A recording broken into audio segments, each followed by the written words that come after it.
There was a guy and he was bald and he was using the hairdryer to dry his socks. It really reminded me of, like, maybe it's like the way with the Tories with NHS, because you're looking going, just because you've not got any use for it, don't ruin it for the rest of us. And that guy was John Swinney. I'm Marc Jennings, a stand-up comedian and podcaster who's just interested enough in politics to wonder why so many people are disinterested. All my life I've been told, you need to vote. But I find myself asking, what for? So many people are feeling really scunnered. Feel scunnered. They're scunnered. Scunnered and fed up. You're all the same. So before the Scottish election, I'll be infiltrating the nation's political circus to witness the high wire act of running for high office. 6 parties, 1 question. Why vote?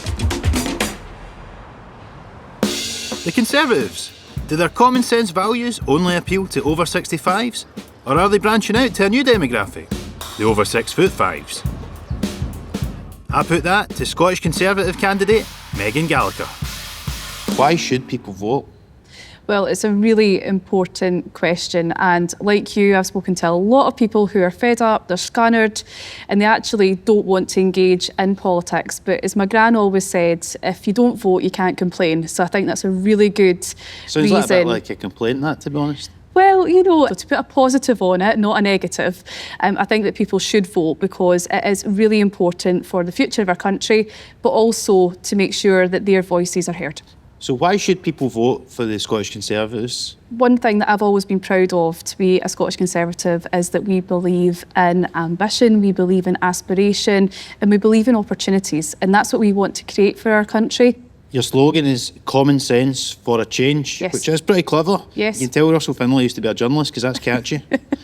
What is the kind of common sense that the Tories are saying they're offering? It goes back to, you know, what you hear from people when you're speaking to them one-to-one. So, for example, you know, we're talking about taxes. We believe that people should keep more of what they earn, so they've got more money in their pocket, so they can decide what to do with that money. Because the Conservatives say you're the party of working people, but my uncle votes for you and he's not had a job in years. Let's talk about the NHS. What are the Tories' plans to improve the health service? Well, for me, it's about making our NHS modern, efficient and local. I guess people do associate the Tories with kind of maybe toffs, people that are, you know, a bit more well off. And so when it comes to the NHS, they're like, well, they won't look after it because they don't need it. Like, I was in the gym once, right? There was a guy and he was bald and he was using the hairdryer to dry his socks. It really reminded me of, like, maybe it's like the way with the Tories with NHS, because you're looking going, just because you've not got any use for it, don't ruin it for the rest of us. And that guy was John Swinney. What's the Conservative plans for education? So we need to improve the basics to actually make sure that their education offering is much better for our young people. So when they go on to whatever it is after school, they have those skills or the qualifications in order to do that. One of the proposals you've had is to give head teachers the power to permanently exclude disruptive pupils. Where did you get that idea? Was it because Douglas Roski's getting thrown out of the chamber at Holyrood? No. We know that when there's disruption in the class, it doesn't just impact the person who is disrupting the class's learning, it also disrupts everyone's learning. Let's move on to crime. I know that the Tories have said they want to copy Sweden, which has struck up an agreement to dispatch 600 of its prisoners to Estonia. So are you trying to send prisoners to other countries because you agree with the Greens that we should abolish prisons in Scotland? No, that was a bonkers comment that should never have been made. For us, Which one? The one about the abolition prisons? the green comment. Right. That was the bonkers comment. Not the you know, we should not abolish prisons. I just want to make that clear. Okay. We shouldn't. For us, it's about the number of. Should they be locked up for saying that? Oh, I'm not going to go that far. Okay. But it wasn't. You believe in free speech? It wasn't. Yeah, we do. I wasn't, you know, going that far with that. But I think in terms of our own, like, sort of prison policy, for me, it's very much making sure that our prison system isn't overwhelmed. So what we need to do is make sure that we can get, you know, a solution in place. Or one, of course, is to send, you know, perhaps with an agreement with another country overseas in order to serve that jail sentence.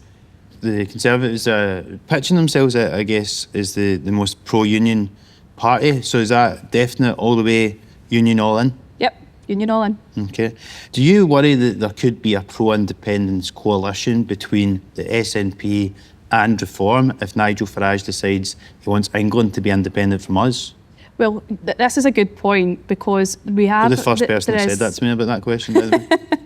Well, it's a good point because we could actually be in a situation where every single part of the UK has a nationalist party in power. So if Nigel Farage gets in power in Westminster, you said he's only concerned with England, would that make you pro-independence? No, not at all. It would make me a stronger Conservative. Okay. Is Scotland the hardest place in the UK to be a Tory?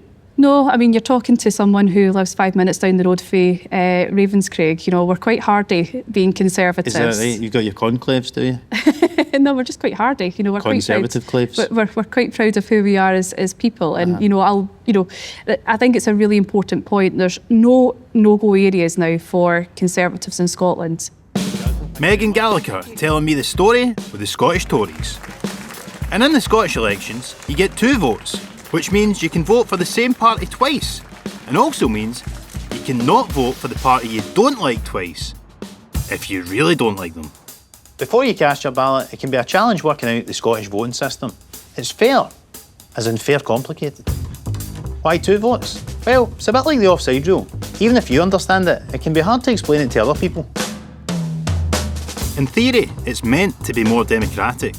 In practice, here we go. Your constituency vote is first past the post, nice and simple, like Westminster or the Grand National. Your regional list vote is a top-up system using the DeHont method, as in going to gaze DeHont pretending I understand that.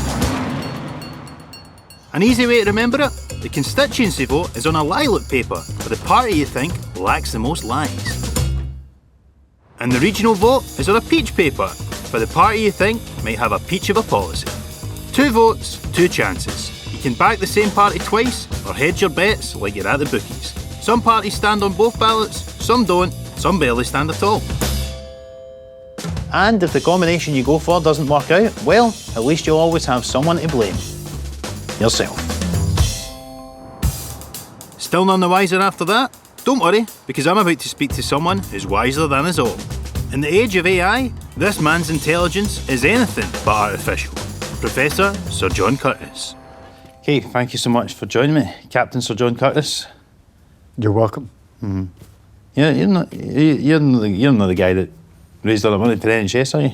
No. Poster. Don't opinion polls kind of ruin the surprise of an election? Like, before you're on the telly, should there be a spoiler alert? Well, yes, you can certainly regard it as if you want somebody who wants to be completely surprised on election night, then yes, the opinion polls can be a bit of an annoyance. If, like me, you're desperately trying to understand what's going on, so you've got some idea of what you might have to say and what you might be confronting with on election night, they are frankly God's gift from heaven. Why might people in Scotland vote for the Conservative Party?